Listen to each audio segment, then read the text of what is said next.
let's jump in. So I literally haven't got another call today. So within reason, you've got all the time in the world for me. Jim. Awesome. That's what we like to hear. Be here at like fucking 10 o'clock at night, just maul. Let's jump in. So I think what would benefit first is if we continue from where we're speaking on that live call about where you first hmm generate clients from. Because like you're saying, the main thing is where these coming from, what's the lead quality like, because it's not where hmm it needs to Yeah. Well, I think that's a good place to start. I think just to give you a bit of a background, been obviously doing this since June when I left my full-time job. I was a physio before that. I was started working, doing a bit of setting on my own, but not really anything too serious. Didn't really know that much about business or anything. Started doing setting for a while, but it was quite tedious. I didn't really know what I was doing. I didn't understand how what the volume, the responses. Got into it. Eventually hired an appointment setter because I thought that would have been the best thing. And thankfully, he was actually experienced, so I kind of didn't really need to do too much training. be. He started working for me 5 hours a day, um, for 5 days a week. Okay, from Pakistan, so I was paying him around $5 an hour, which is not too bad. He was getting me some leads. Okay, I was still quite new to sales, so closing the leads was it was a massive issue. Like I'm not gonna lie, I've heard a lot. It's quite painful sometimes, but it is what it is. Got started getting better, but I think it's a mixture of the quality of the leads as well as obviously me getting improving over time and maybe not Yeah. saying the right things, not handling the objections as well. Um, I, I think obviously not handling the objections as well has probably been a massive kind of mental shift because I thought that you needed to like be on them so much. But now with a little bit more experience, I realize that if it's not there, it's not there. You don't need to flip, you don't need to hammer a camera and always need to get the sales and stuff.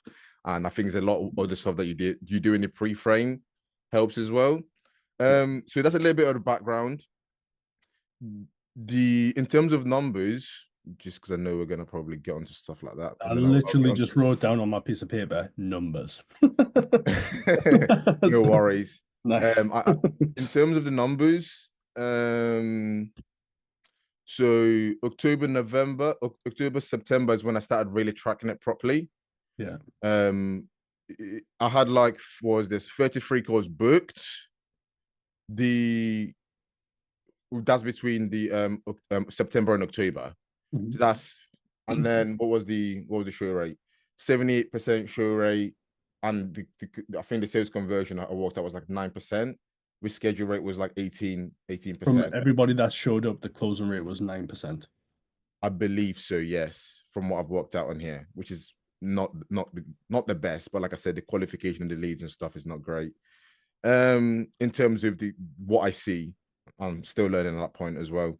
The next was in November, 16 calls booked in. So the calls booked in was what I was happy that I was actually getting calls booked in for a start because I wasn't getting that much at that point. And what was November? 16 calls, show up rate 81%. What was the close sales? So what was the close rate on here? Sales conversion 18% apparently on this month. I think this was actually my best ever month. December, absolutely terrible, zero. Okay, not zero calls booked in, just zero sales for whatever happened. For whatever reason, it just was not a good month at How all. many calls did you book in December still? So, okay, so this is important actually. 17 booked, but none of them, like most of them, didn't show up. Okay. What Oh, was the sorry, result? most of them. No, actually, no, they did show up. Answer no purchase was what I've put. So they did show up. They didn't purchase for whatever reason, and What was the show up rate on December and what 88% actually. your show up rate is really good, bro. Yeah, the show rate was good. I think I started to put on start to use Calendly to like send them emails to remind them, and I think that helped, and just hammering them as well with the messages. Yeah. But yeah, what happened in December? What the hell? Why didn't I close this going on? Let me see. To collect payments, remain to collect the remaining payments in 26. Done first call booking. Well, we can go into this at some point, but yeah, these are the number. And then January, so I started to realize that my content wasn't performing as well as it used to. Like for whatever reason, I wasn't getting the same amount of likes, views, or or engagement. Because I was in a different mentorship, and I have been posting for a while now. I've got 772 posts. So I have like a good inclination of kind of what I need to do. Obviously, need to get loads better. I'm still figuring it out. So I was like, okay, cool. I need to start doing viral side content to see if that pushes it out to the algorithm a little bit more. Tried that for about a week. Terrible. It was stuff like, stop doing this if you want to lose fat, and then read the comments below, like with a certain length. Yeah. And then they obviously meant to read it. But obviously, I think the video image, this is me thinking in my head, is not engaging enough for them to care, because it's almost like they're going to comments. For some people, it works, but maybe for my page, it hasn't been working as well. So I said, you know what, this is becoming annoying. So I'm gonna actually just test out to see if I'm shadow banned or whatever. Sorry, hold on a second. I'm just gonna close that curtain because I didn't think. No problem. Seconds.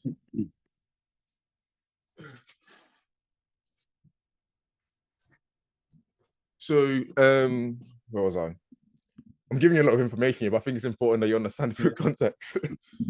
So I took a bit of time off, started posting on my CGC, my transformation. No, started reaching out on my transformation page whilst I took the time off. But the time that I took off was more to learn a little bit more about content, figure out a strategy almost, figure out what I need to do so that when I do come back, even if I am shadow banned, I know that in the past I've boosted posts and I was still able to get leads regardless anyway. And this is my most validated page in terms of the one that I'm using at the moment, in terms of just the value on there, but also the proof and the way that is laid out is more likely to convert. So I was like, okay, cool. Let me just try this. I actually started another page as well, which is maybe part of the problem because I'm doing too much. So my brother had an old fitness page that has been in an active for a while, and I've heard that if you have a page that's been longer than 6 months, it's more likely to go viral. You can rebuild it. You can kind of prime it by liking loads of fitness content and stuff. So I did that just as a backup plan in case whatever happens. But yeah, now I'm back on this page and we're like full throttle. January and February, terrible.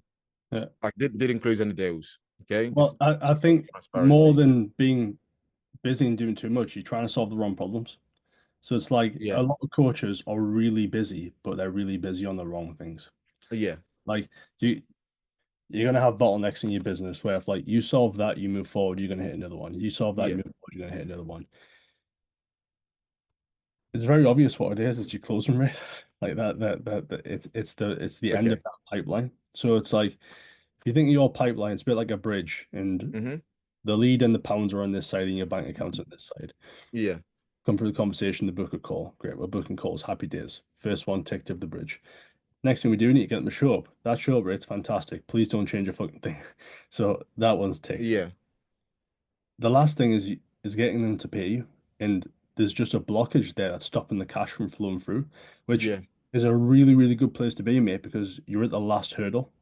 But I feel like you're at the last hurdle, and instead of solving this problem, you went and tried to fix other things that don't exist. So there might be a content problem at some point. We might need to change some of that sort of stuff. But for where you're right now, that's not the blockage in the dam. The blockage in the dam is your closing ability. Yeah, I mean, I think you're right, because I'm 100% right. The numbers speak for themselves. But I'm not ignorant of that being a problem. I guess for whatever reason, I'm happy fixating on other things. I don't know why, or maybe I'm trying to convince myself that, oh, maybe if I get more qualified or this, that, and the other. Yeah, well, that's it. So sometimes if we don't know how to solve a problem, we avoid it or try and fix something else that doesn't exist, which is fine. I've done it a million times and learned these lessons, which is why I'm telling you. Yeah, it makes sense. Yeah. So, all we should do? We should just fucking work on sales right now, but I don't want to put any time and attention on anything else with you, because sales is your highest ROI task in your business aside from the appointment setting. Yeah. Things like your content where it can be extremely high ROI if you're an expert at it and you're generating thousands of leads. But right now, our biggest lever is being able to get people to say yes. That's it. Yeah, understood. Makes sense. Why? What is it about the mindset of sales that just makes you? I don't know. It's such a weird one, because it's like when I'm looking at 17 calls booked with an 88% show rate with zero closes, I'm like, is this guy jumping on a call telling them to like go fuck themselves or something? I And it mean, just so yeah, this happens to be like the three people in September was like, I like that attitude. Let me jump on board. Sweet. yeah, So you're right. There's something there's obviously clearly something wrong. So let's try and do, um do me a favor. Give me a bird's eye view of your sales process. And I don't mean like tell me every single question that you ask, but like for example, I do a bit of rapport and then no worries. Yeah, question and then transition and then a pitch or whatever it might be. Just a awesome. bird's eye view. So what I normally do is I'll just speak to you like, okay, hello, do a little bit of rapport, like a rapport building stage. Just and then I'll ask him. Usually the question I say is, so what got you to hop on the score today? And then they'll kind of dive into it, and I'll try to ask more probing questions to allow them to open up a little bit, try and dig the pain points. Obviously, I've recently changed. I think my last goal, asking them what's the biggest problem, because I Mhm. think that was the one that you led with, and I Yeah. need to review that script again. But anyway, do the report building stage, find out a little bit more about the current situation. When I feel like I've proved in enough, I will not all the time, but I need to be doing it all the time. Well, I don't know. We'll find out. I try to ask to get a gauge of how interested they are. So I'll try and maybe to get some sort of tie down, like so if I was able to find a solution to your problem, would it be something you'd be open to moving forward with before I get into the pitch? Or sometimes I'll ask them a gauge of like their interest before I get into the pitch to try and figure out exactly where they are. And then we speak about that in terms of the number that they give me before we do get into the pitch. Um, Usually, yeah, then I'll pitch, okay. And then before I get to the price, I'll get another temperature check of where they are at in terms of the excitement of the program, and then I will tell them the investment package, and then I will objection handle. That is a bird's eye view kind of what I do. Perfect. Subjectively speaking, if you wanted me to let you know where I feel like I go wrong, just from my subjective point of view, Yeah. I think it's maybe I'm quite a I like to I'm quite a like when I ask questions, I'm quite like I don't know, maybe tonality or intent isn't portrayed potentially, or also the nerves as well, especially in the objection handling. I'm quite good at like obviously just chatting to them. But in the objection handling portion of things, potentially, obviously, we don't. That's not what we're trying to get to anyway, because Yeah. it sells at the discovery. But being able to handle that a little bit better and maybe getting a little bit deeper in the discovery, would be the main thing. But I guess we'll only find out until if you reviewed more of my calls. I have had someone reviewed some of the calls as well, and yeah, Were they an American sales coach? no, not more No. recently. Not more recently, I've had someone review the course. It wasn't an American sales coach, but I think a lot of the stuff that I have been doing is probably psychologically based from American advice subconsciously, potentially. Yeah. Uh, American consumers in UK are just so fucking different. It's unreal. Like Yeah. you can motivate an American buyer over the line. The UK one will like tell you to shut the fuck up. Oh But yeah, yeah. yeah. I've realized that the hard way.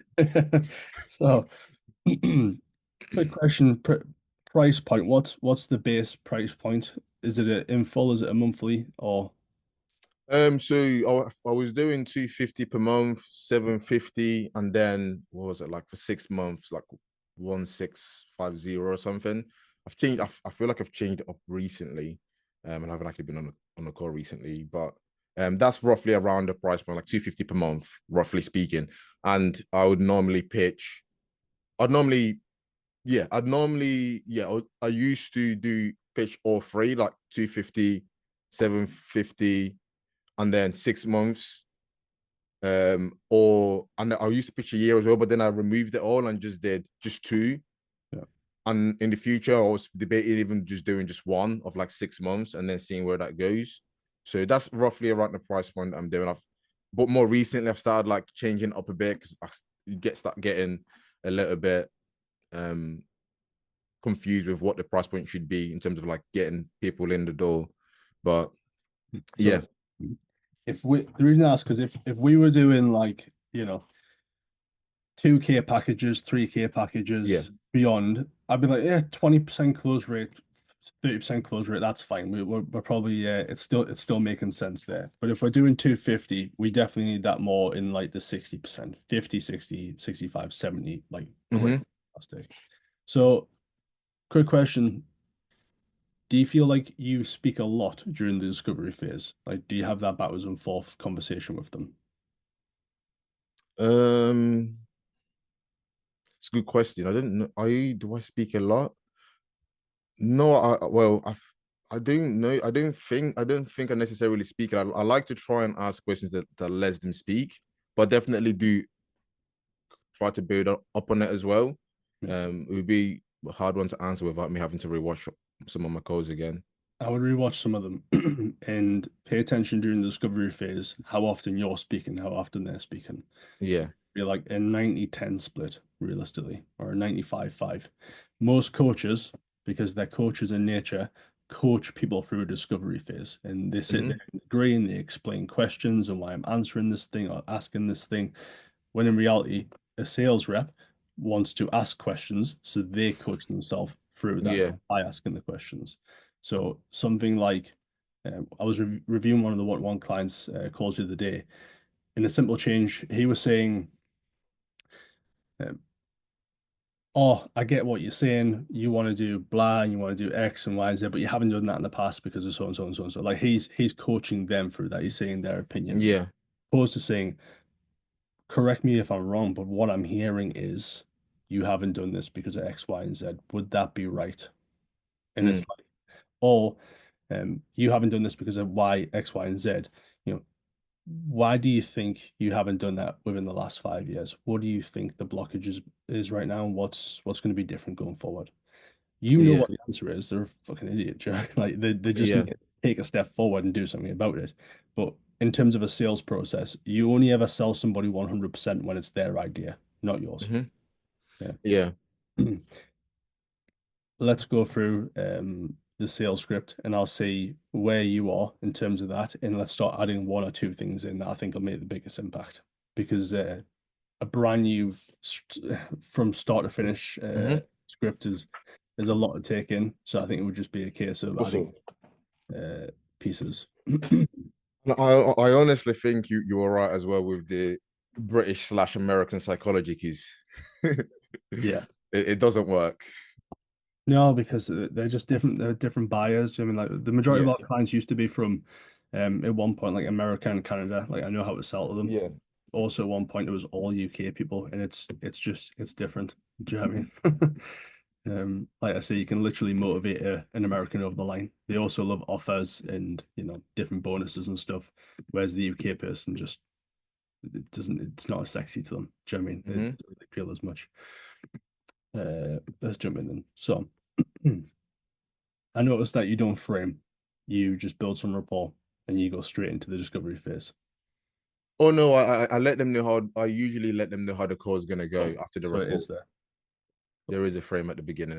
This is not one I'm necessarily. So usually how this calls usually go is I'll find out a little bit more about the current situation. I'll find out a little bit more about where you want to go. If I feel like I can help you, I'll show you my process, at which point, if it makes sense for you, awesome. If not, that's also absolutely fine.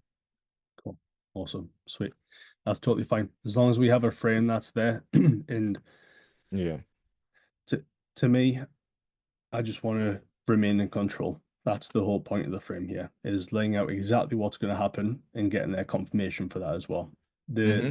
the problem is some people start asking questions before the frame, and the prospect, they don't know the structure of the call. So they just take it away and start saying, well, I've been doing this and I've been doing that. I say, oh, well, they're in charge now. Nice one. Try and get that one back. So for the opener, I try and keep it nice and short, but then just jump straight into the frame. And I tend to be a little bit more upfront myself because I want this to be threat with like serious intent rather than we're just gonna have a friendly chat.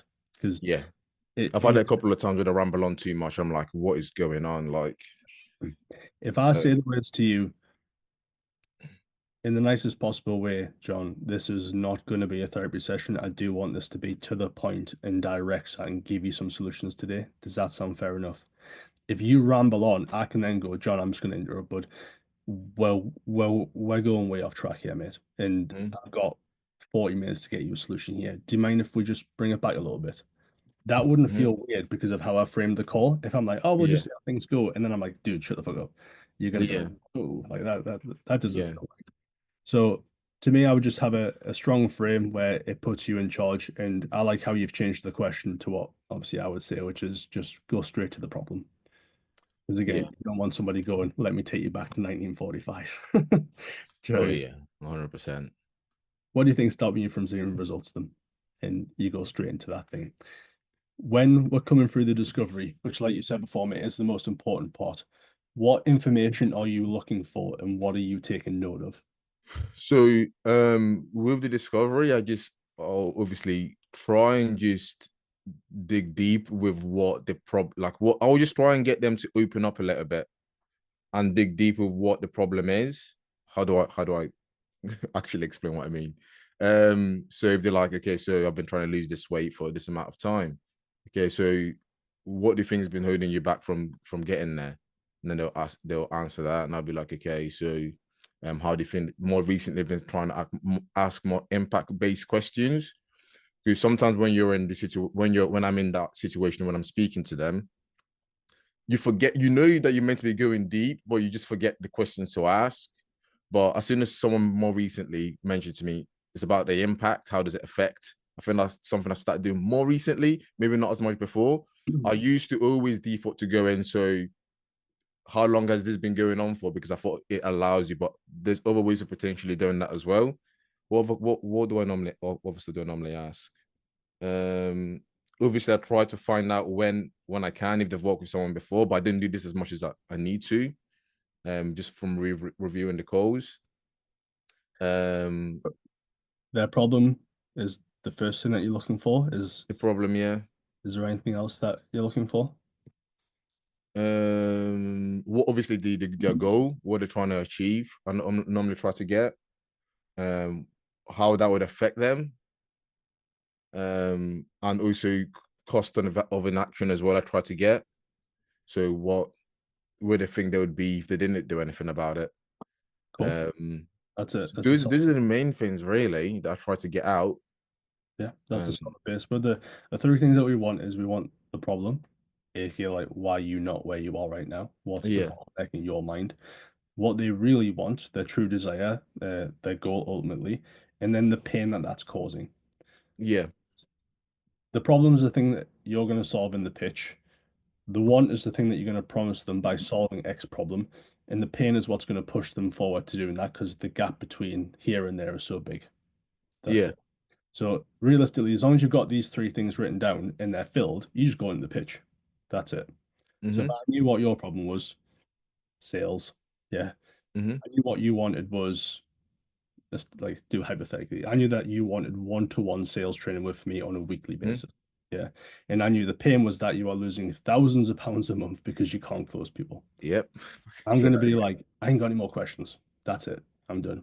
When I come to the pitch, I'm just gonna go, well, what I do with you, John, is a once a week sales training where we break down and review all your sales calls so that you can start closing at 60 to 80% and Yeah, double, triple your revenue without continuing to lose thousands of pounds. yeah. That's my pitch done. Yeah, that sounds really good. I Yeah, think it I sounds really some good. Would you like to buy it, John? I would. Do you know what I mean? So, I that, think sometimes just to go off of what you've said, I do sometimes ask too many questions. I feel like potentially where I've been in a discovery for maybe too long, or even in the objections, sometimes I'm like they're too long. Where I think you can beat a dead horse, hmm. and I thought I have to get them to really feel the pain, get them to read. But it's like if I've got all like what you're saying, we'll find out obviously when I put it in action. But it makes a lot more sense and it's a bit more streamlined. Especially when you frame it as the no bullshit at the beginning. So The two most powerful words that I would write down coming into the call, and I generally used to do this on my whiteboard when I first started getting into sales, was conviction and confusion. It's hard to force an idea out of somebody, but if I'm generally confused, you want to fill the gap. yeah, So if I'm pausing like this and I'm just like, John, I'm lost at what's motivating us to want to have a business right now. You're gonna feel like, well, I need to tell you, like I need to fill Mm-hmm. that gap. Versus if I'm like, just tell me what the problem is. Like you're like, well, I Yeah. feel engaged to do that. So I would Mm, during that discovery phase, especially, just absolute curiosity. Yes, we have all these questions, but if you're generally mhm. curious about what the problem is, the question will just flow out. So if you think, for example, when I don't have questions coming at this call with you, and I was just like out of curiosity what happened on this one, or out of curiosity, Mhm. what is your price point right now? These are Yeah. just things that I want to know to be able to help you. So if you're in this Yeah. discovery phase with somebody, just be generally curious. It's like a childlike energy. John, Hmm. I'm curious what is making you want to do this now? Because you've been here for 5 years, dude. So like Hmm. what stopped you from doing this next week? That's going to be somewhere in the script, but it's coming at the right time because you're generally curious and want to show intent for Yeah. somebody. The conviction part would then come later on when you're solving somebody's problem, because that's what gets them to sign up. For example, when I pitched you before, you probably thought that actually sounds like we could achieve that and do that. But I didn't really say much around it. It was just very concise and clear. That's Hmm. it. When we're coming through them, let's speak about these questions. And if we're trying to understand somebody's problem, go deep on what they think the issue is and get them to give you the solutions. So, for example, I came up with the problem before for you, but I'll be asking you, John, in order for you to not be where you are right now and grow this business, what do you think needs to change? Well, I think I need to do X, Y, and Z. Great. In terms of like a fulfillment aspect from somebody else, what do you think that would look like? You want like constant communication, or you want something else? Well, I want a once a week call. Great. Why do you think a once a week call is going to be that thing that takes you that next level? I'm getting the problems that you think. Even if I'm sitting here thinking, Mm. nah, you got an offer problem, you got an offer problem. I ain't going to coach Hmm. you through that. I want to ask you questions to get to that problem. The wants in terms of like their goals, the way I look at it, it's a bit like onions. You've seen Shrek where it's like onions have layers, ogres have layers, goals have layers as well. All right. So it's like everyone has a very base layer of I want to lose weight, I want to be healthier, I want to gain muscle. And it's like, cool, let's go a little bit deeper. Well, I want to lose 20 pounds. Right, let's go a little bit deeper. Well, I want to lose 20 pounds so that I increase my confidence and don't feel like shit. Right. A little bit more deeper. Can you think of a time where you weren't confident, you did feel like shit? Well, yeah, actually, it does. It comes from that time where I was in Ibiza with my kids. Probably not in Ibiza with your kids anytime. I was on Hmm. holiday with my kids and I wouldn't get in the pool because I didn't want to take my top off and I felt like the fat dad. Ah, makes sense why you're here on the day. You're on the call today, John.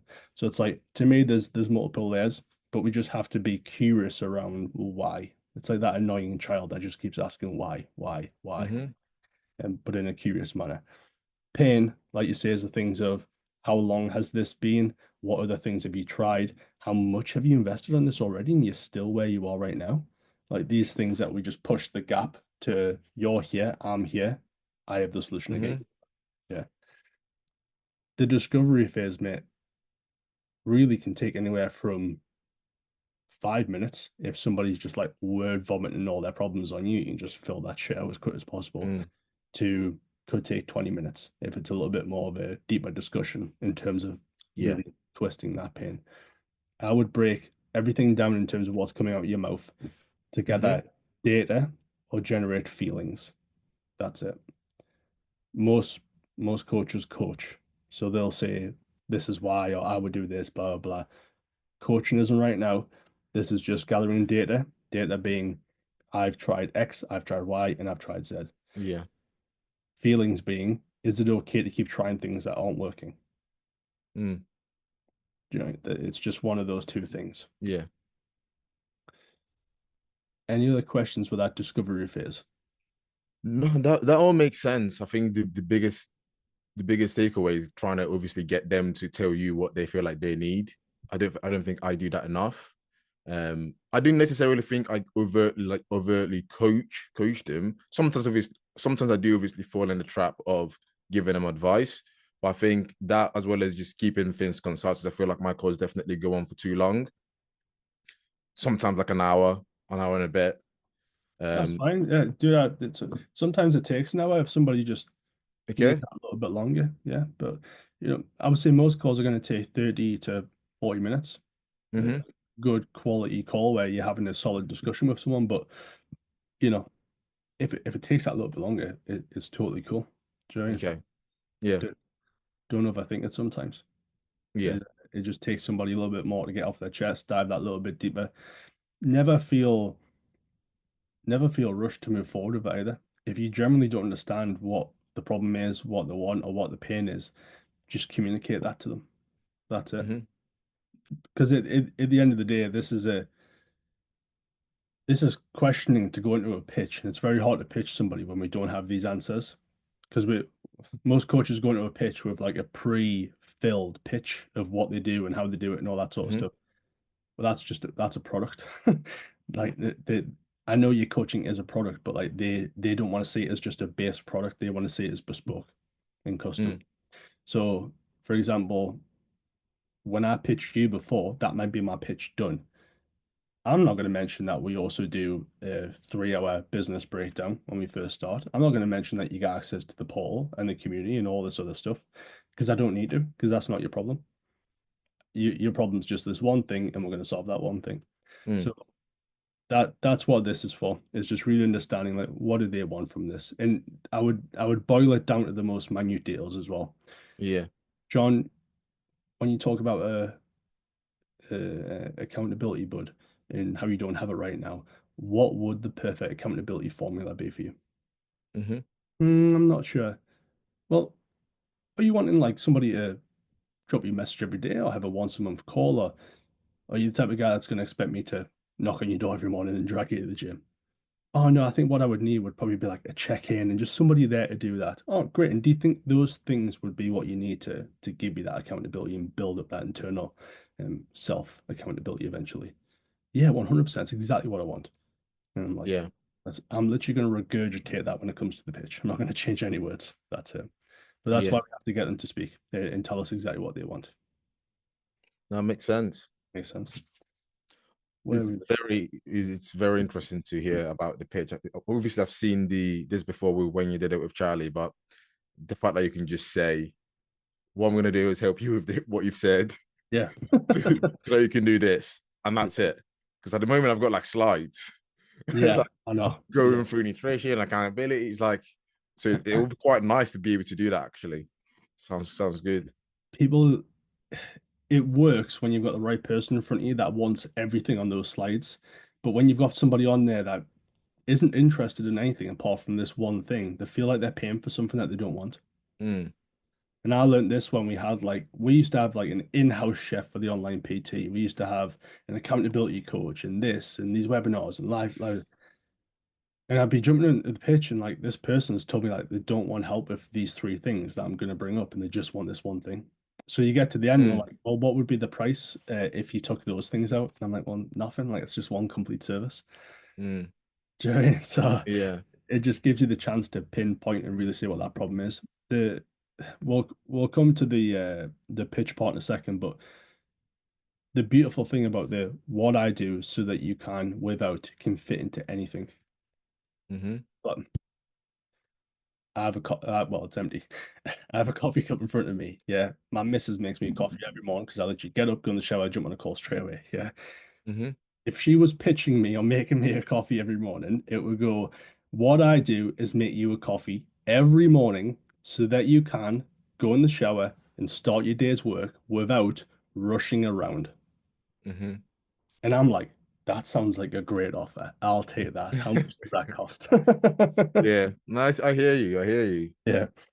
Um, I have old sales recordings where my sales call goes on forever because my pitch is so long. I'm giving analogies and these breakdowns Yeah, and I know it's stuff. long. And some people are like, "Oh, you send me some of your old ones." I'm like, "No, because I don't want you learning these bad habits." You know what I mean, I've learned the hard way. Um, desired situation questions. If you ever do feel stuck in, sometimes people can be a bit of a pain in the arse in terms of what they want. They're just holding back on it. Yeah. This flow tends to help. It also builds them up to break them down, which it sounds awful, But the aim of the game here is to get them as a client and genuinely help them, not motivate them to go do it by themselves when they can't. Yeah. Mm-hmm. So a lot of coaches There you go. will. What's your dream outcome? What is your dream scenario for you? What's your feeling and how will it feel if you get there? Okay. If you would feel X once you've achieved that, how come what do you feel now? Okay, come at me, how important this to you to go give us good. Okay. Yeah. Yeah, makes sense. This part here is vital though, because all this is very, very positive. It's like Mm, dream outcome. Why? Wow, I want to do blah, blah, blah. And how would you feel? I'd feel fantastic. If you feel fantastic, I'm guessing you don't feel fantastic right now. How do you feel? mm, And it's like, oh, I feel awful. I feel really bad. yeah. But it's an easy segue into getting somebody to commit to wanting that help because they've told you how awful they feel.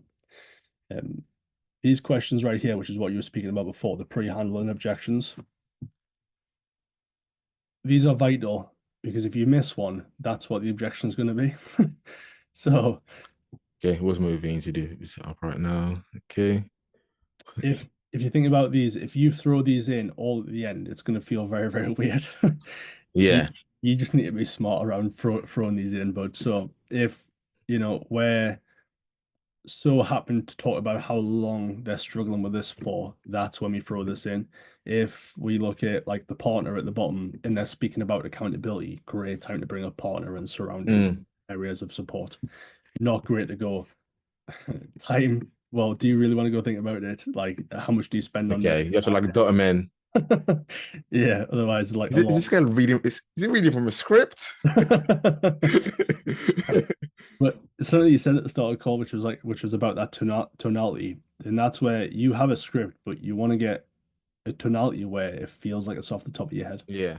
It doesn't Yeah. feel like it's scripted in front of you. Yeah. One of the worst things that I hate hearing is, so what I usually ask is, oh, well, my next question is, and it's like, oh God, it's an interview.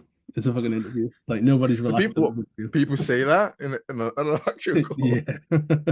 Yeah, plenty of people do. I actually don't use a script at the moment. I just go through the like a framework, like we spoke Yeah. about, like the different parts, and I kind of have the mindset of having the tie downs at Yeah. different aspects. But a script, like I mean, I'm not against it because I feel like it definitely gives you that structure. And as long as you're seamless when you use it, I think that could be definitely helpful because Oh, actors use scripts, we believe them. So at the end of the day, like there is a format. There is a this is how I would go through things, but it's not word for word every single call. Things are gonna have to change, etc. Do you know what I mean? Like you'll come up against a brick wall if we just follow this like a robot. Do you know what I mean? mhm. So yeah, just use it as that template, but be Mm, flexible around it.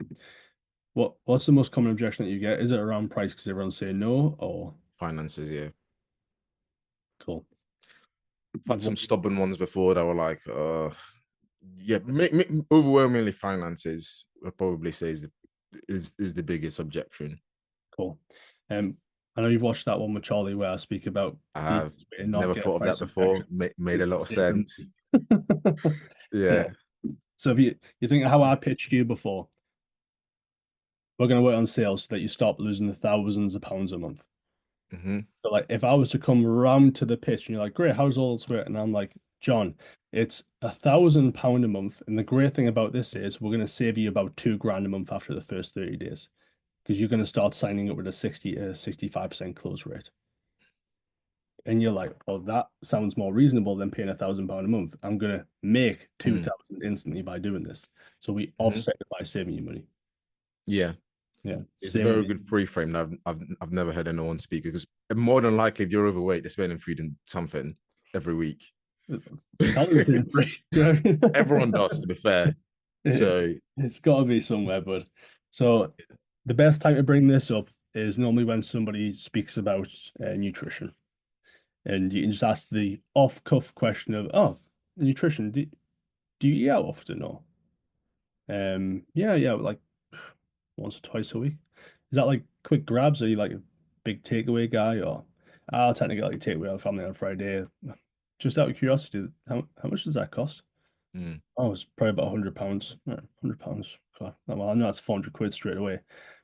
And is that something that you're willing to cut down, or are we just going to have to like run up a very, very steep hill here? No, no, I'm happy to come back. I've spoke to the partner. Yeah, it's just ridiculous. We're lazy. Great, sweet. And Such a while good tie down, man. but while we're on this topic, is there any other habits that you have that aren't serving you to being the dad that you want to be? Smoking, drinking, etc. Mm. Yeah, yeah, drinking's probably a problem. I have most nights of a week. Well, are we talking like full bottle of wine, or we just a few cans? Few cans. Well, what's that? That's only like £5 a day or something like that, isn't it? Yeah, it's about that. Cool. I'm writing down 5 times 30. All right. So I'm like, there's another £150 a month. Yeah, just double check my maths. £150 Yeah. a month. There, done. We'll come through the whole thing, blah blah blah blah. He's always I'm intrigued when you do that, because you've obviously done this in multiple sales. Like, what are the reactions when you use this at the end? Like, what is like? Because I can imagine you probably get some stubborn ones, but it's really hard when they've just told you all of that to go back on it. I would imagine. yeah, it's very difficult. It's the strongest position that you can possibly be in. So Yeah. yeah, it's a lot of people say I never thought about it like that. Mm. And it's like, well, that's why we frame it how we do. Do you know what I Yeah. mean?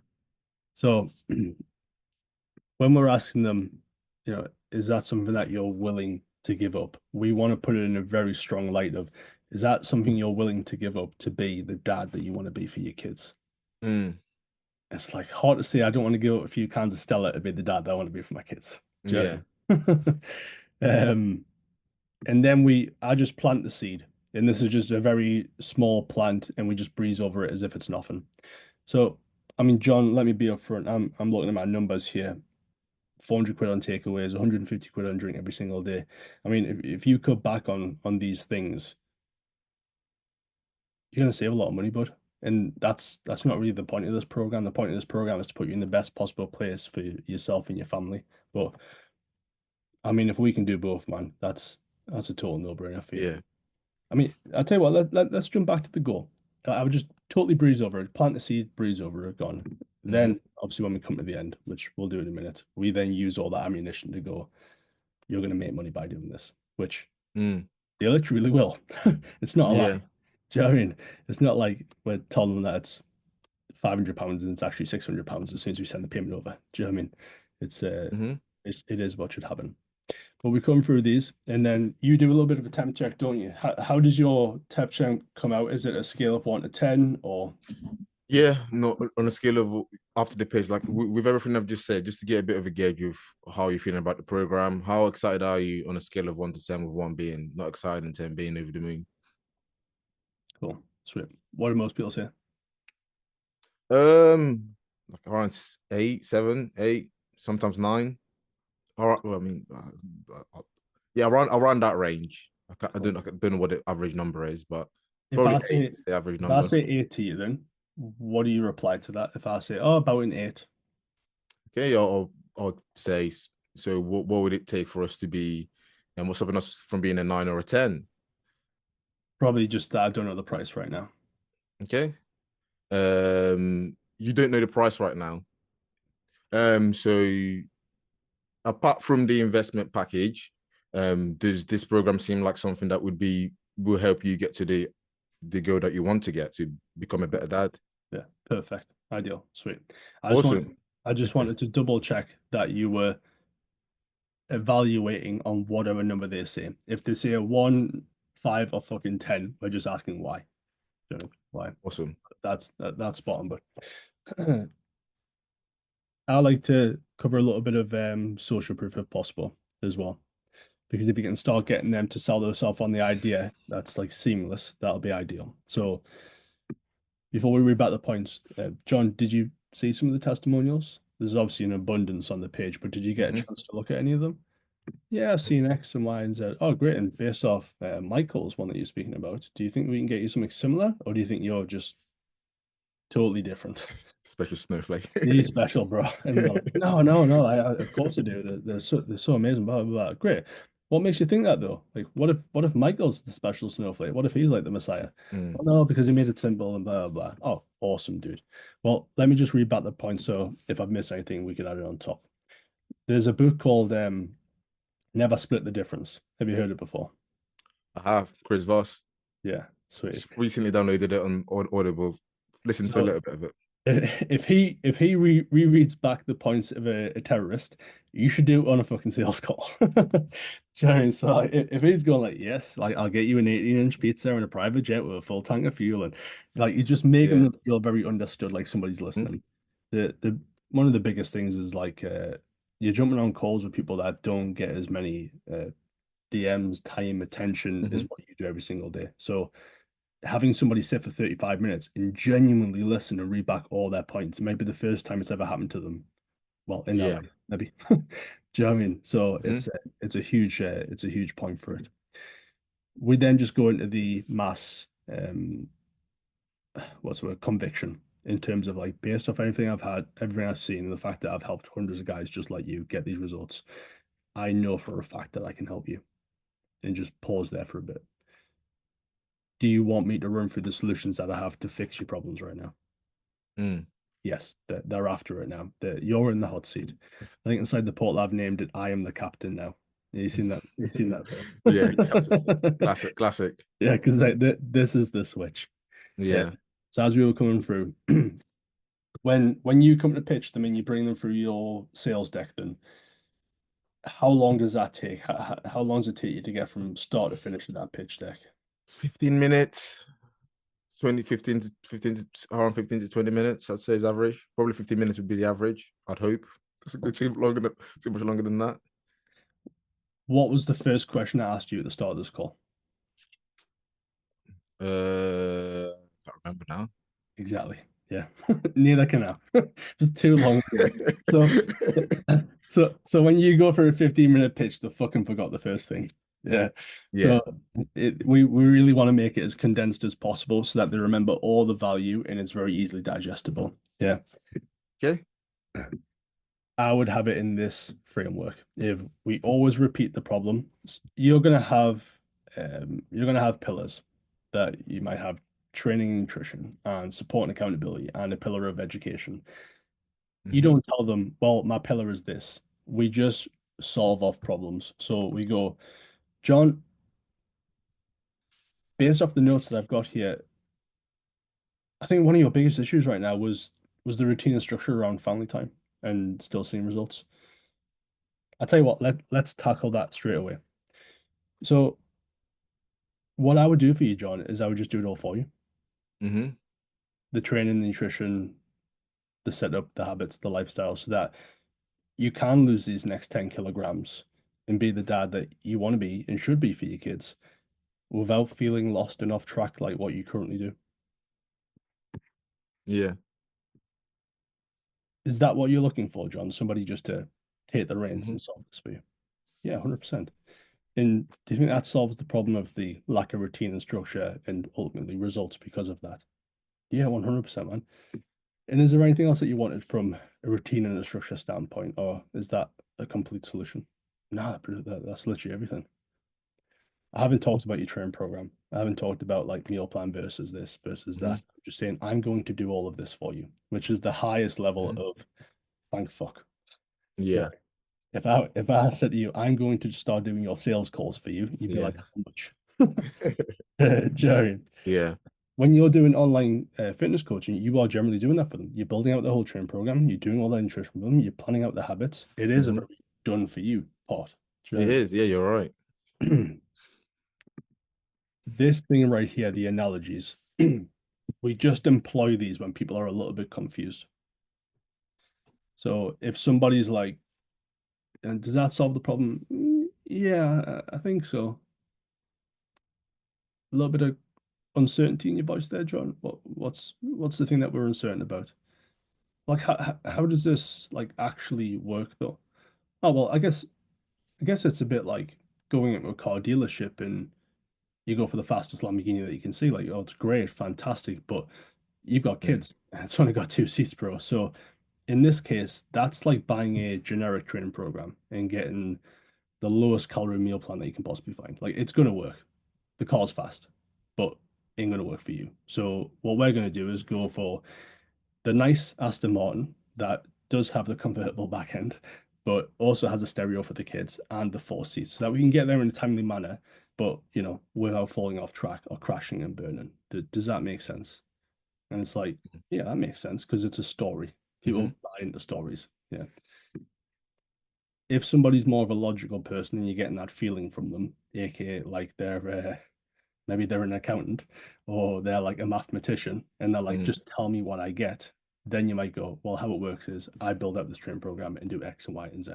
And then they might go, got it, makes sense. Most people get away with this or a story. Yeah. But we just don't even bother with the story or the logical explanation or the analogy unless they are confused, which most people aren't if we just say it clearly. Yeah. Same with the support and accountability. John, you mentioned a lot of support, blah, blah, blah. So what I do is I'm just there every single step of the way with you so that you can achieve the goals that we're speaking about and stay on track without feeling lost like you have for the last 6 months. Is that what you're looking for? Yes, solve problem. Yes. Is there anything else? So it goes at stages. Yeah. These are just confirmation, like super hard. Okay. Like, is it what you're looking for? Does it solve the problem? Was there anything else? That's it. And then knowledge and education. John,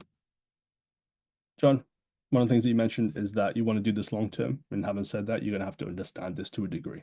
Now, what I do for you is I make it extremely simple to understand so that you can eventually become fully autonomous and understand how you can maintain this result long term without ever being back to square one, which is where you are right now. Is that what you're looking for? Does that solve a problem? Is there anything else? And it's like realistically, they can't have an objection about the program at this point because we've confirmed them nine different times. Yeah. But it doesn't feel like just to get clarity on that the portion we've just spoken about. Do you just pick one of the ones in terms of what their problem was, or do you go through each one? I go through all of them that they said they wanted. So Okay. if you're on a call and somebody has a decent understanding of training and nutrition, and they're like, I don't really want like education, I would sell them on the routine and the structure and the support and accountability, but I wouldn't mention this. Okay. Yeah.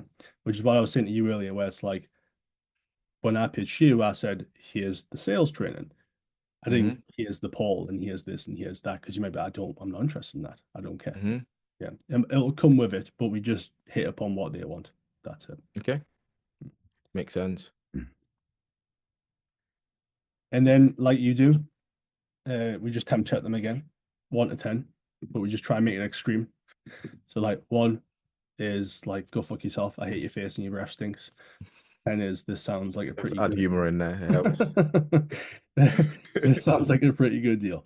And Yeah. then, like you were saying before, why is that? And do you think that is everything you need to hit your goals? Yeah. Confirmation.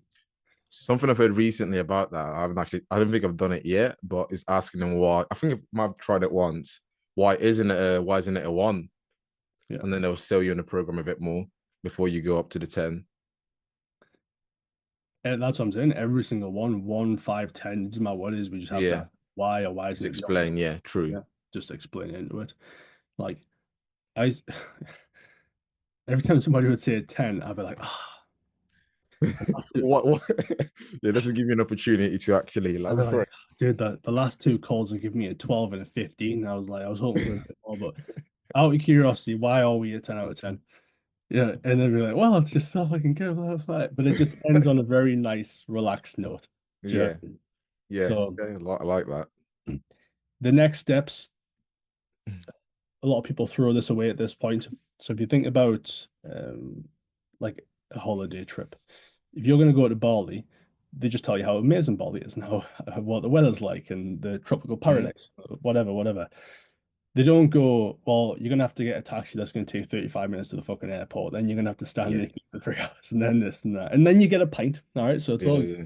But then you gotta go. But they just sell you the very, very easy journey. The destination. This is what you want to do here. So a coach is one that I'm one with that I reviewed the other day. She got to this point and she was talking about how she's going to make everything so optimized and they're going to send over these training things and stuff. And I'm like, fuck me, that sounds like a lot of work. Like that doesn't sound, it sounds great to you, but it just sounds awful to them. So this is how I would say this. And you're probably going to do something very, very similar. John, I'll run you through the next steps. So it's pretty easy, but you get immediate access to the app. We're booking your onboarding call for Monday and the program's going to be ready for that day as well. So we're going to get you moving forward in the right direction pretty damn quick. So you do this before you actually even talk about the investment package. This is something I don't do. Yeah, because it feels a lot safer to hand over cash when you know what's going to happen next Hmm. versus like if you don't know what's behind that door, you're like, is it going to be ready on Monday or in 7 weeks' time? Okay. Do you know what I mean? Yeah, that makes sense. That makes You sense. wouldn't order like a takeaway that didn't tell you like an estimated time of arrival. Yeah, that's true. Yeah, could Um, could be in an but hour, could be next week. yeah, it could be fucking next Monday. Do you know what I mean? You're Yeah. sitting at work and pizza fucking arrives. Um, might be a good surprise to be honest. But then we just check that it all makes sense. Yeah, it makes sense. Awesome, man. Well, the last thing you go through is the investment. Do you want me to run you through that then, bud? Yeah, 100%. And then that's when we bring in the sexy price drop. Hmm. We'll use the example that I mean we ran through. So what was that? It was at 550 quid, wasn't it? You charged 250. Yeah, 250 a month is what I do, Cool. or whatever it was for 3 months, 750, and then 6 months, 1650. I think it was. I've changed it, but Cool. something like that. Whatever it is, extrapolated to 6 months. So in your scenario, this is how we go. So you're in a pretty awesome situation here, John. If you are going to cut back on the drinking throughout Hmm. the week and the takeaways, you're going to save yourself around 1600 quid a month. Hmm. Now, the program I work with me has a 3 month minimum and it's only 250 a month. So over the next 3 months, you'll not only be £20 down in the dad that you should be for your kids, but you'll also have saved around about 900 quid. Mm. How does that sound? Sounds pretty good. Yeah, Save me money. very nice, doesn't Yeah, it? it's pretty John's like, when do I start this? good. Uh, Just my make me some money. my kids that don't even exist are gonna be so proud. uh, I mean, this all sounds good, and I'm looking forward to trying it, because a lot of people it just feels like they're just so stubborn. But when you frame it the way that you have, and I guess when you deliver it in the right way, I don't see why this isn't gonna. yeah, Don't see why this isn't gonna work. Um, it's just the result of doing over 1,000 sales calls and just tweaking ever so slightly every single time. yeah, yeah. I would then come down to this one, and this is where you would offer your paid in full to them. So, John, there's two choices. You can either just take it monthly, like I mentioned, or if you prefer to pay off 6 months in full, it would be X, saving you Mhm. around X. What one would work better for you today here, bud? I think I'll go for the in full if that's good. Awesome, man. How would you like to move forward with that then? Debit, credit, or Apple Pay? There's something very important in all of this that nobody does, which is we don't ever ask them if they want to move forward, Mm. ever. We ask them, how does that sound? Which it obviously sounds great. Do you know what I mean? They're not going to go, well, that sounds awful. Like it obviously sounds good. Oh yeah, because you've asked them, you're gonna save them money, Mm, yeah. or you've told them. And then we've said, what would work better for you today? Still not asking you to move forward. We've said which one would be better to this or that question. Ah, And the final one is another yeah. this or that question without asking to move forward. How would you like to move forward? Debit, credit, or Apple Pay? If you're going to take a girl on a date, how would you like to, Hmm. what time would you like to go out? 6 or 7? Mm. It's a Yeah, simple. illusion of choice. Yeah.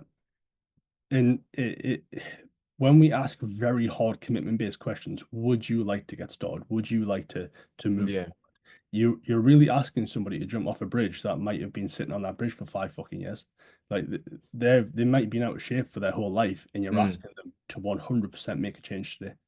It's a very big commitment, so we just changed the wording slightly. That's all. Yeah, makes John, sense. if we were to get started today working one on one for the sales, how would you access funds? Would you take care of it yourself, or would you do it through a credit card or a debit card, or Mm.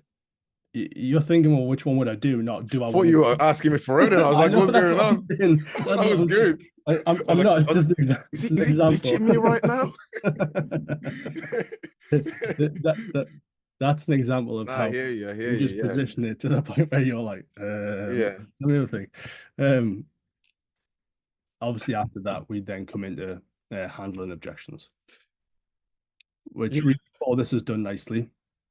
We shouldn't have to get there. However, even if you've had the best pitch of your life, buddy, you've done everything, they're going to throw something at you sometimes. It just is what it is.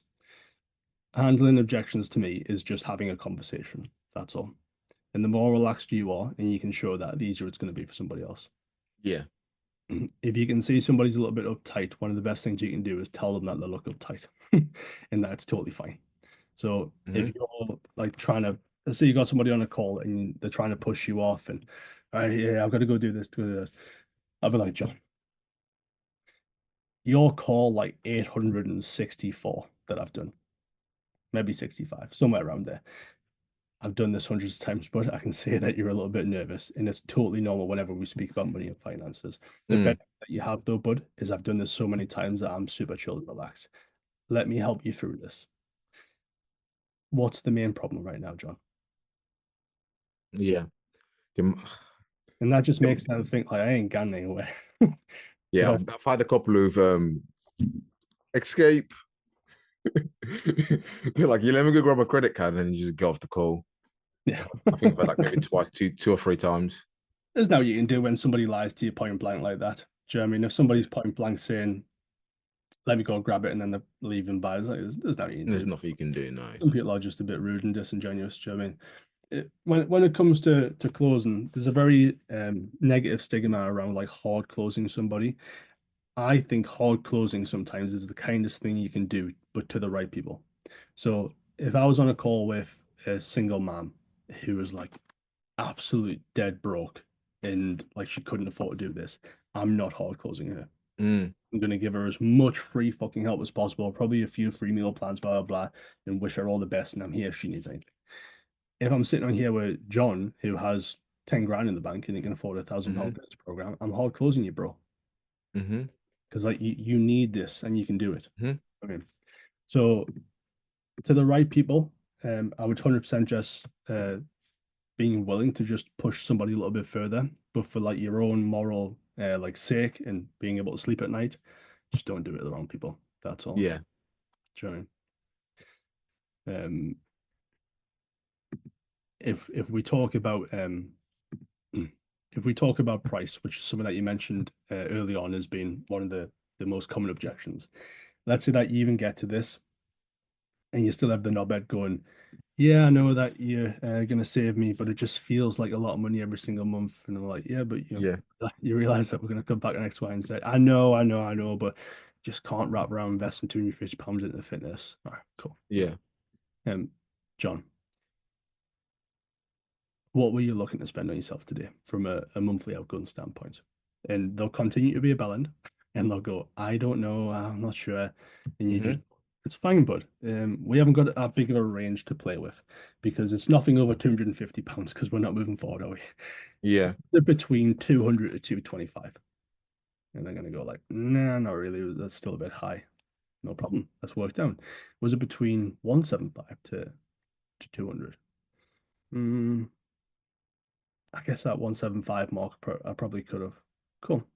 I mean, out of curiosity, if that had have been the option today, would you have moved forward? If it had have been the 175 hypothetical, would you have? Um, yeah, yeah, I would have. Cool. Let's do a case study. I'll meet you there. I'll bring it down to 175. I'll not remove anything. Everything's going to stay exactly the same, so we can still get the great result that you're after. But what I am after is a testimonial, written or verbal, whatever one you're comfortable with, Yeah. and I'll bring it down for you. Sound fair enough? And it's like that only works because we've got them to tell us what they're happy to pay, and then we make sure the case study works. Yeah. What most people do is they go, well, I'll do it for 200. No, I'll do it for 175. No, I'll do it for 150. And it's like, no, you need to get them to confirm what they're willing to do first. That's it. Yeah. Makes sense. I've just been thinking, and I think maybe potentially, I don't know how big of a factor this is, but I didn't. And for a long time, I wasn't even pitching the month. I think I went just straight to the 3 or 6 months, Mhm. like paid in full, rather than even giving the option of the monthly straight away. And I think that maybe is, I don't know, maybe negative when you're not as skilled because you haven't built the right foundations to potentially just give that option on its own. So I'll have to review my older sales scores and see how that kind of pans out. But because But when you at the moment I need cash, I just need cash flow. yeah, So what the fastest way to get there was going to be the best option at this moment until I have a bit more leverage to move forward. you need to start building some stability. So if I was you, I would go monthlies and then see if you can move them to a paid in full by painting a very pretty picture like this. Yeah. Because higher skill, I would say go in with the biggest price possible. So for example, when I used to do calls, some of the USA guys, I'd be like, it's 12-month program, it's $8,000. It's a lot of money. They love to spend money, don't they? US. Yeah, but if they said yes, then great. But most people are like, They yeah. just good. And I'd work my way down. Yeah. So I'd be like, what is it about the offer that's holding you back? Well, 12 months sounds like a long commitment. All right, let me get this right. Like, are you just concerned that we make a start and this just isn't all it appears to be? Yeah, like what if it's, after 3 months I'm not really into it? Great. So is it the finances or is it the the commitment period? It's mainly the commitment period. Great. What would you feel comfortable to commit to? Bear in mind that we we want to see a result, obviously. I'd be happy to do like 3 months. All right, great. And if we done 3 months and I was open to doing that for you, it's not something I usually do, but I can see 3 months being a good point of getting results, and I think you'll probably want to stay past that. Would that be something that you'd be open to moving forward with? That's using a very high anchor and bringing them down to where they're happy to go to. Yeah. Or like when we used to work with a lot of the females earlier on in the US, it was like $2,500 for a 4 month coaching program. The ones that are paying full, fantastic. A lot of them had to finance the 4 month program over 6 months and 8 months. And it's like, Yeah. cool, that's fine. But I would work my way down to find out where they are. Mm. Mm. I wouldn't suggest doing that if we don't have that relaxation and confidence on a call to just take control of it, though. Yeah.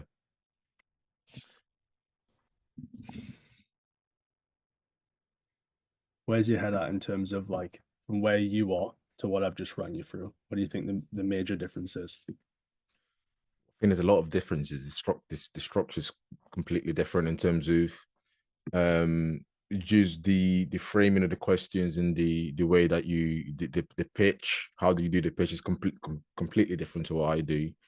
And the even just the guiding towards making a decision at the end by giving the options. I didn't do that.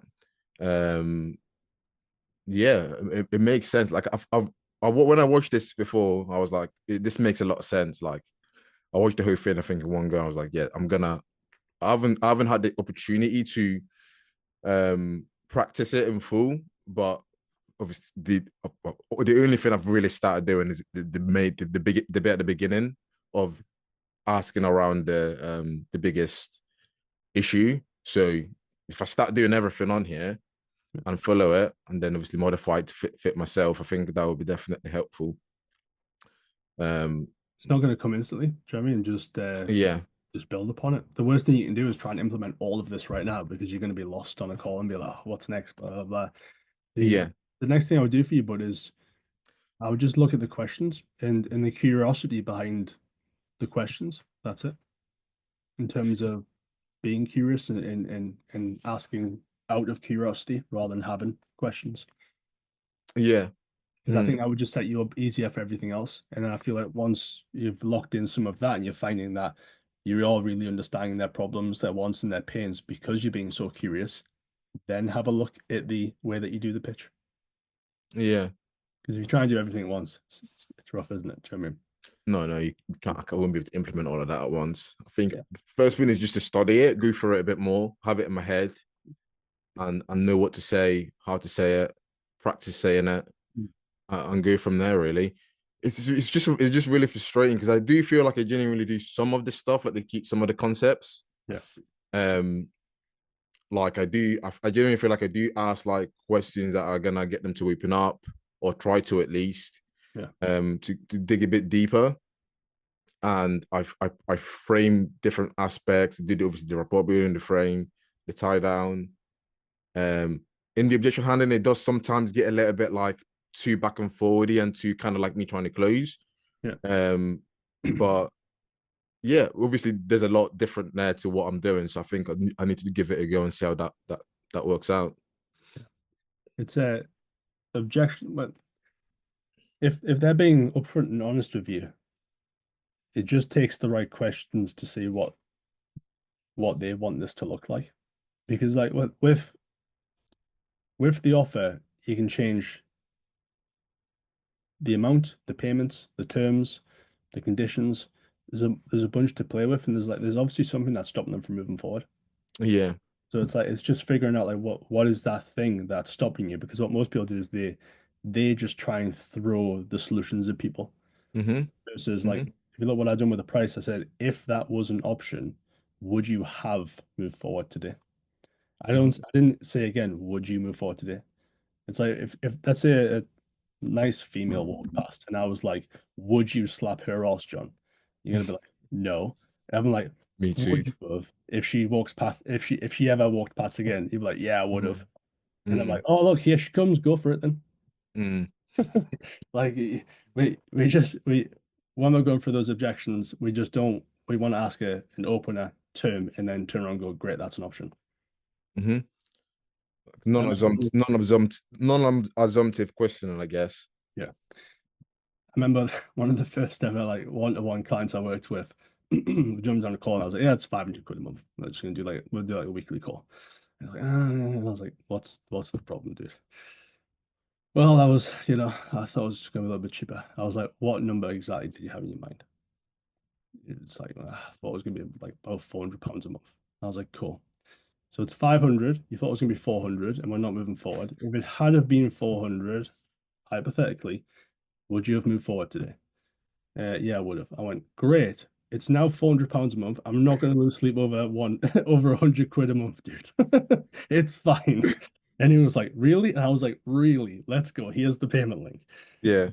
Oh, it doesn't matter, And dude. it's just a nice tie down, isn't it? It's like you've got them to say it, Yeah, make that decision. they feel like they have won. So, do you know what I mean? That's what you want somebody to feel. You don't want somebody to come off a call thinking, "Oh my God, he just forced me into that." It's like ask them what they want and see if you can do it. Maybe they ask something Yeah. really reasonable and you can't. Then that's Yeah. fine.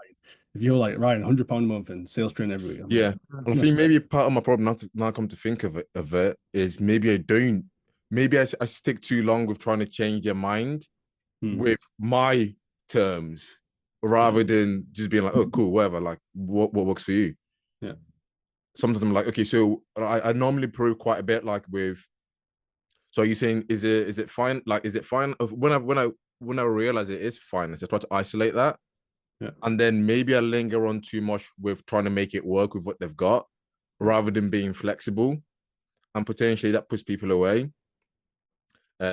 Obviously I didn't do it. There is a point where I'm like, okay, cool, let's see what we can do around it. I don't know. I'm gonna have to rewatch my calls and stuff, but You, I you can think tell when it's way out of someone's price and when they're just having a hard yeah, time with the cash. Do you know what I mean? yeah, true, So one of the easiest questions you can ask if someone's like, yeah, you just go, um, is this even an option for you today? Or is this just totally out of the question? If they're like, no, it's totally out of the question, it's like, great, I'm not going to try and yeah, convince you that this is worth it.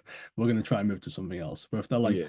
yeah, it's an option, but just, and it's like, great, well, I'm not going to drop the price or go somewhere else. We just need to have a discussion. That's all. Awesome. No, that makes a lot of sense. Need to just book some calls now. Yeah. That is good. Get some practice in. Was Yeah, there any I other think. questions that you had though?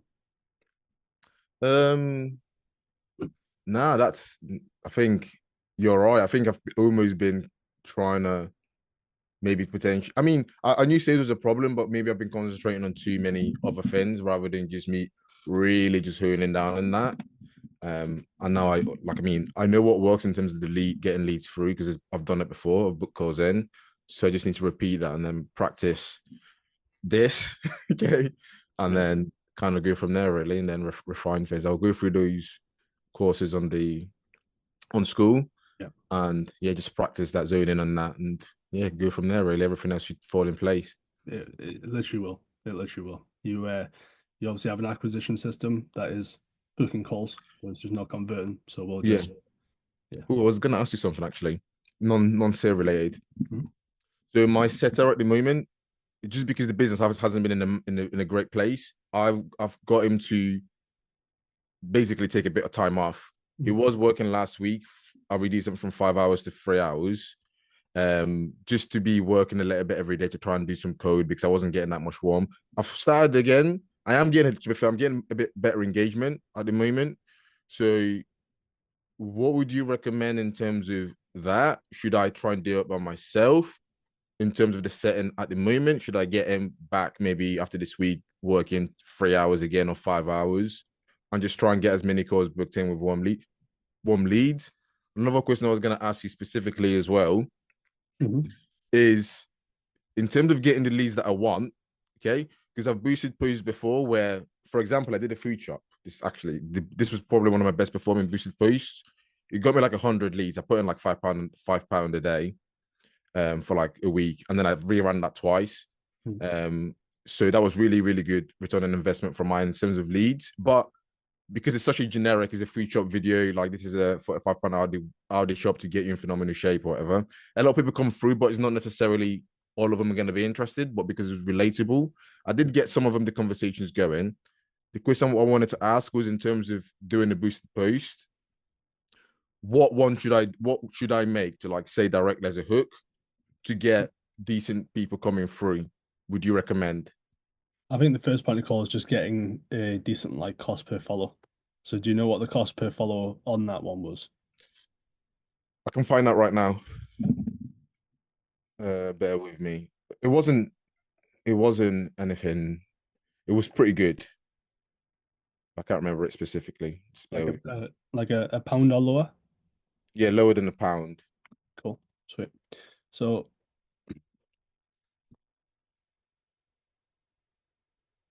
all right, insight, add, cost per profile visit or cost per follower. So it won't tell you that exact metric, but if you take the amount of followers that you got divided by the amount spent, or the other way around. Yeah, it would have been definitely, I think, lower because I got like 300 followers from 3 different ad spends. Cool. Well, I would or whatever it was. I would personally run a bud, and as long as it's below a pound, ideally 2 seconds. Let me just cough 2 seconds. Right, there we go. That's all right.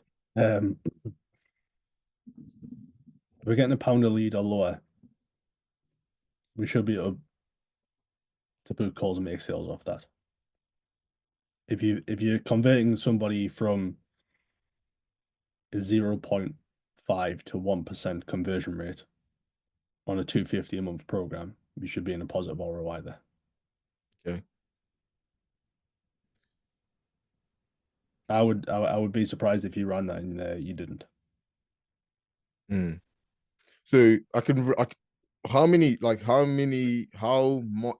can you reboost the same post? You run it forever. You run it forever. As long as it's getting your leads going through. Yeah, all that matters is that data at the end of the day. So if you think about the pipeline of data that you're going to track, your cost per lead is the first one. Yeah. Yep. Then your cost per book call. Then it's your cash collected and contracted. Once you have the cash collected and contracted in the CAC, so the customer acquisition cost per lead, the cost per book call, none of that matters. It just matters money in versus money out. And if that means in 8 months' time it's the same ad and it's still producing positive, it doesn't matter. Yeah. No one cares. I would run it. I would personally do the DMs, going back to the other question, yourself, because nobody's going to do it better than you right now. And if you need to be having good conversations and booking calls at the highest ability, I would take control of the reins and do that. Mm-hmm. When you start to get to a point where you are having 5, 6, 7, 8 sales calls per day and you can't do the booking, etc., I would then bring somebody in. That high? Yeah, because it's the highest ROI task in your business apart from sales. Yeah. Do you know what I mean? So if the guy's an absolute assassin and it costs you nothing and there's a bunch of work for him to do and he's going to start booking calls, fucking go for it. Do it. But if you're short on cash, you need Yeah. cash and you need quality as well. I wouldn't be taking a risk on someone. I'd be doing it myself. Yeah. Okay. Cool.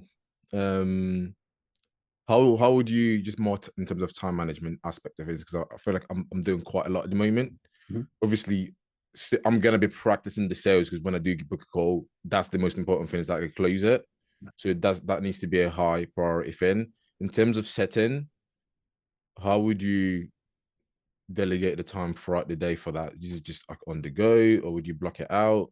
I used to just do it Times 24/7. 24/7. Yeah. So, Before I was surprised that it was you that messaged me back, wasn't it? yeah, I don't have any appointment setters right now. I was like, okay, fair enough.